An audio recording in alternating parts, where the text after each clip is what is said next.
This comes out of section 5.5. It's called the Procedure for Curve Sketching, and basically we're putting it all together, what we've learned so far in this chapter.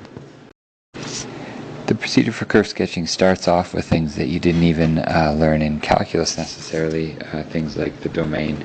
If there are non-permissible values, if there's a square root, so you have to square root positives, if there's a log, there's various reasons why you might limit your domain. So take a look at that first.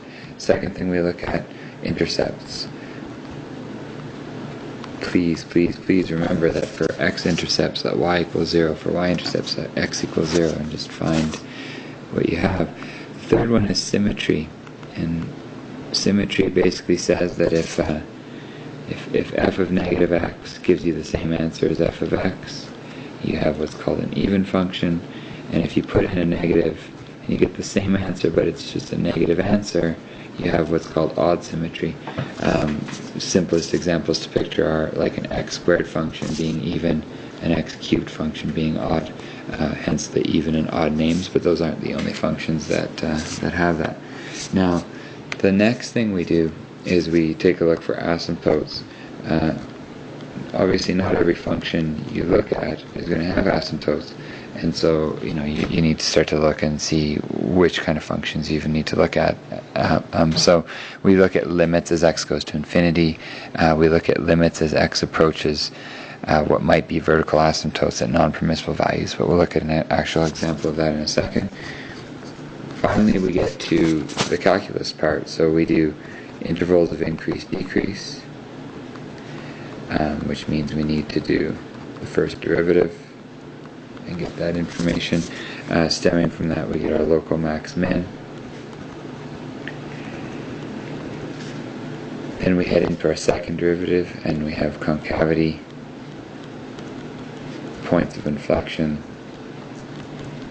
And finally, once we have all that information, we really should be able to put together a really nice sketch of this graph, a sketch that would be far superior to anything we'd get from just plotting a bunch of points. So let's try this for a relatively simple example first. So just to save a tiny bit of time in this recording here, the first couple things were relatively simple. The domain, there's nothing limiting the domain of this x here, so x can be any real number. If I let x equal 0, I do get y equals 0, so this graph will go through the origin. If I let y equals 0, naturally 0 is one of the answers I get, but also if I factor that thing, I get kind of this ugly plus or minus the square root of 5/3. We'll just use a decimal approximation for that to graph it anyway, but so I do have 3 x-intercepts, 1 y-intercept. Now I keep going, and I normally would look at the symmetry. Now if you put in f of negative x, you get 3 times negative x to the 5th minus 5 times negative x cubed, and basically it turns the whole function negative, meaning that this thing is odd.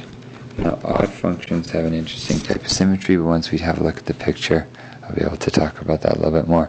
Normally we'd look at asymptotes here, but there's no reason for this straight polynomial to have an asymptote. There's no denominator, there's no square root, there's no log, there's nothing that gives us non-permissible values, so x can be anything. Also, as you go towards infinity, this graph will go towards positive or negative infinity depending on whether you go left or right. So again, there's no horizontal or slant asymptote in this case either. Now, intervals of increase-decrease, we've got to do some derivatives. The derivative is pretty easy to take, also nice and easy to factor, so I get 3 critical values, negative 1, positive 1, and 0. I try numbers to the left of negative 1, like negative 10, and I'll have a positive times a negative, and so this graph will be increasing. I try numbers between negative 1 and 0, like negative 0.5, and I'll have a positive times a positive, and this thing will start decreasing.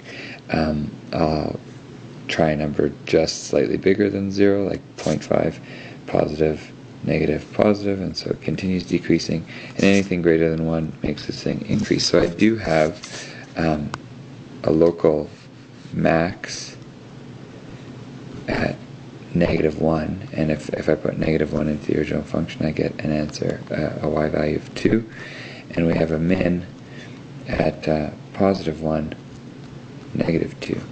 And the fact that it's odd makes sense that -1 gives me positive answer, and +1 gives me then the negative, the same answer. Now second derivative work, again to save a little time I did it on pause there, but we check the important values for second derivative, which happen to be 0 plus or minus the square root of 1/2, and we check for the concave up, concave down intervals. So we do have these points of inflection at negative square root of 1/2 and positive square root of 1/2, and at 0. The point 0, 0 is turning out to be a pretty important point. Obviously it's x and a y-intercept. It's also a point of inflection. If I graph this, somewhat accurately, I've got a point at -1, 2, a point at +1, -2. I've got this, root 5/3, comma 0 somewhere over here, negative root 5/3, 0 on this side, and we have the points of inflection, which are, again, kind of tricky to draw, but square root of 1/2 is 0.7, comma, -1.24, somewhere down here, and somewhere up here. And if you draw what's going on, we've got a graph that from the far left is increasing and concave down all the way until it gets to that maximum value there. It continues to be concave down until this spot, turns concave up, back to concave down, back to concave up, and passes through at 0 and heads back up. The odd symmetry is that if you start from the origin and look to the right, it goes down and follows through this curve. As you go to the left, it goes up and follows through the same curve, the same size, the same shape, etc. Odd symmetry is a little harder to picture than even symmetry, but you get a pretty good picture once you do the full procedure.